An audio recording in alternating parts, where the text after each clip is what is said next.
I talked to Robbie yesterday, and I was saying how I love that this movie is kind of like Westworld meets Blade Runner in how it marries the idea of simulants, which is like reminds me of the robots in the park in Westworld, with the idea of a replicant. And it's just really cool kind of seeing this version of sci-fi continue to be told with like all of these different perspectives. And so for you, what was kind of the reason that you wanted to tell the story and wanted to be a part of it? I mean, I read the script 8 years ago, so it was really refreshing and terrifying, and it felt very far removed from our future that we currently have, even because everything's changed so much in the last 8 years, for sure. But when I read the script, I found myself really rooting for both human side and Simulant, and it broke down all these, original sort of perceptions I had about AI and love and relationships and can we coexist and what does that mean and all these prejudices that might have had towards AI, and it broke down all those barriers. And then it sort of left me with very much like a compassionate side for all four of these leads. And then at the end of the day, it really twists itself at the end and reveals a very harsh reality of what could happen. And the ending scared me and surprised me, and I was like thinking about it for a month afterwards, and I was like, I have to make this movie. Just I love the idea of, not as a director, not putting a biased opinion on anybody, but allowing the audience to go through these journeys and allow them to think about it, and then at the end of the movie, one person's idea might be completely different than the others. Would you create a simulant of yourself if you could, and something happened to you? Would you be brought back to life? Would you bring back a loved one? Everybody's idea of this is so different and so dramatically opposing. I just found that interesting, that we could create a film where there would be a lot of discussion afterwards. Yeah, and I think it is too. I said this yesterday as well, but I think when you look at these, look at like a female director's approach to this kind of story versus a man's, it's not like a diss to the man, because like Blade Runner is one of my favorite movies ever, but it is very interesting how you kind of see the difference, because women tend to like look and they're like, well, the AI, like they didn't ask to do, and like it's a lot more compassionate versus like a movie like Blade Runner where you're like, yeah, Rick, like kill the replicants. And Yeah. I loved that this kind of like married the like AI isn't great, and all of these characters kind of approach it in different thought processes. Like I love that Simu Liu's character is like, nah, free them, let everyone exist. And Yeah. then Sam Worthington is like, no, I know pain because of the This. simulant. And when you are kind of mapping that out and you're like, yes, this character doesn't like them for this, and this character doesn't like them for that, what is kind of your approaches as a director to kind of making sure the audience is understanding all of their, I know it's an actor's job too, but like understanding these characters' motives and like where we are within the story as we're progressing. I mean, it's tricky because you're weaving and you're moving Mhm. with the feature. And a lot of times throughout the day, you have this idea of the way it's going to go. And I have a shot list, and, we've rehearsed things a certain way. But sometimes things change too. Like actors will have Mhm. ideas, or there's something that doesn't ring true. And we sort of creatively work through it and try to bring the best scene forward with the highest stakes, and make sure that nobody would want to change a channel. And you try to raise the bar every day. And every day you try to reach for something new and something better and stronger, and really at the end of the day always tell the truth of some kind. So the character for me of focus as a director is always to dig out the truth of the subtext behind the scene, and give that to the actor, or discuss that with the actor, or ask them sort of what their truth and what their connection is to the character at this point, and then go from that truth, that point of truth, because I find that that always is what resonates a lot stronger with audience members, and even with me behind the screen. If I'm there on my monitor, when there's something truthful, it's almost like catching Mhm. lightning in a bottle. You're like, oh, there it was. Oh, it's gone again. Like, and I think that's why making movies is so hard. I Mhm. think that's what makes it so challenging. And then you think of like iconic movies, I don't know, like E.T. or something that lives on in the universal sort of appeal, but also it's always about the characters. And when they come from a place of truth, and you get to capture that connection between two actors, whether it's chemistry or whether it's like a single person's journey and their truth connection to that material, that's what resonates the most with audiences too. That's what will make a hit. That's what will make a film live on for decades and decades and be talked about forever. And I aim to achieve that every day when I go to work. I might get like 1% of that lightning in a bottle, but it's what keeps me coming for sure. Yeah.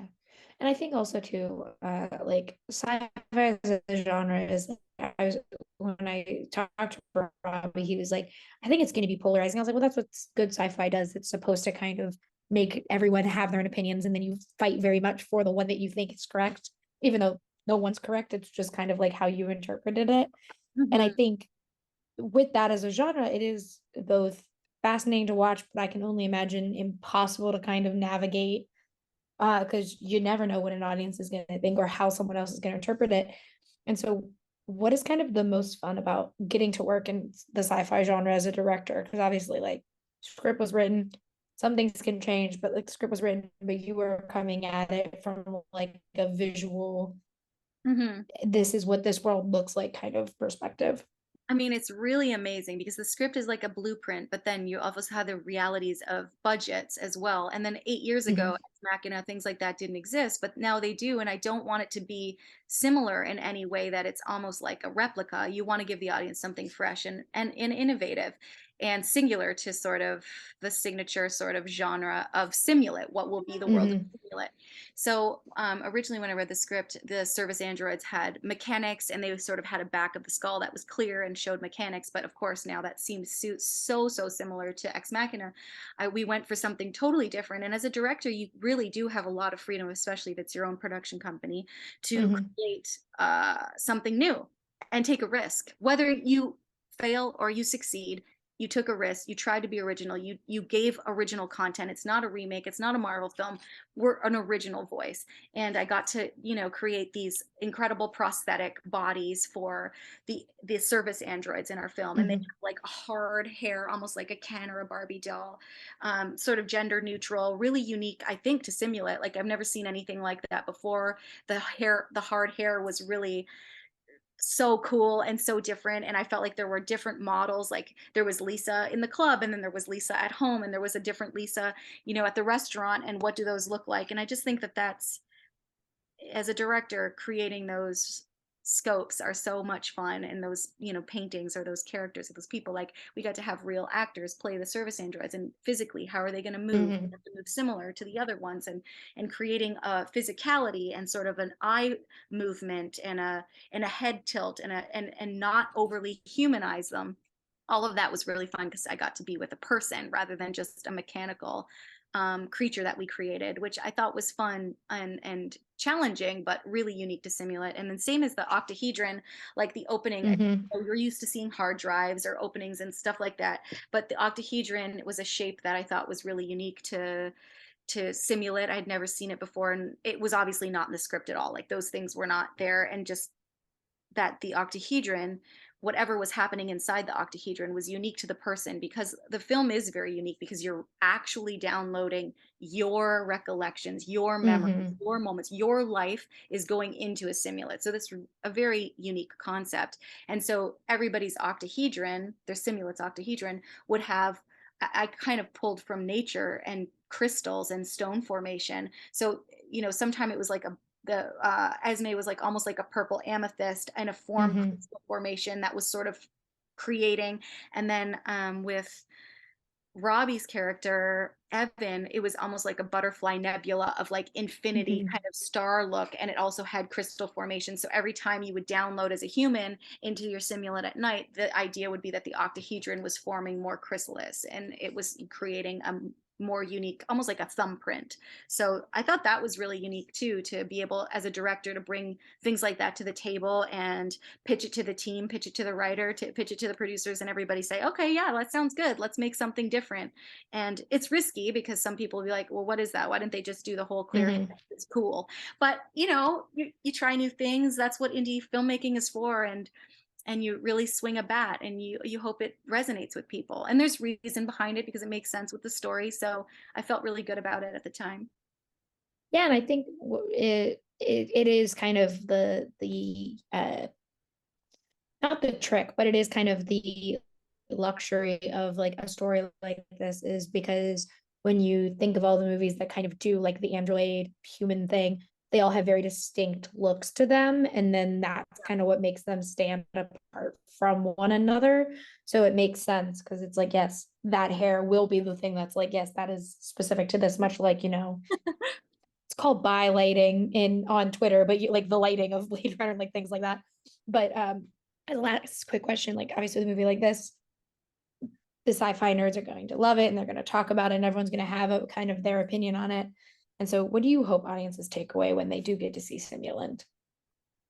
I mean, I think what I hope is that there's just discussion, and it's thoughtful discussion about the different perspectives of what our very near reality might look like, and just thought put into what's happening currently in AI and where we're developing things, and just having an awareness, and Mm-hmm. really questioning where you stand and what and why. And I think that's important to sort of ask yourself now before it happens, because it will be immersed. It's already happening at an accelerated rate, and we'll be immersed with, I'm sure, very immersed in that world very soon.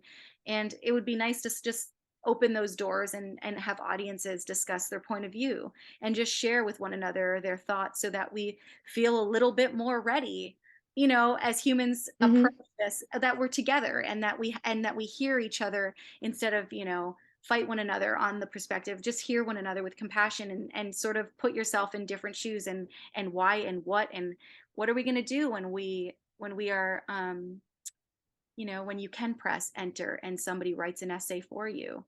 And Mm-hmm. whether you want to write, okay, I'm going to create artwork that is Picasso meets Salvador Dali with cherries, and you can click yes, and a creative AI does that now for you. Just what does that world look like? And let's talk about that. Let's talk about that, because it's happening around us, and let's not pretend it's not. Definitely. Thank you so much for talking with me today. I really appreciate it. Thank you so much. Thanks for supporting Simulant and Yeah, Independent. of course.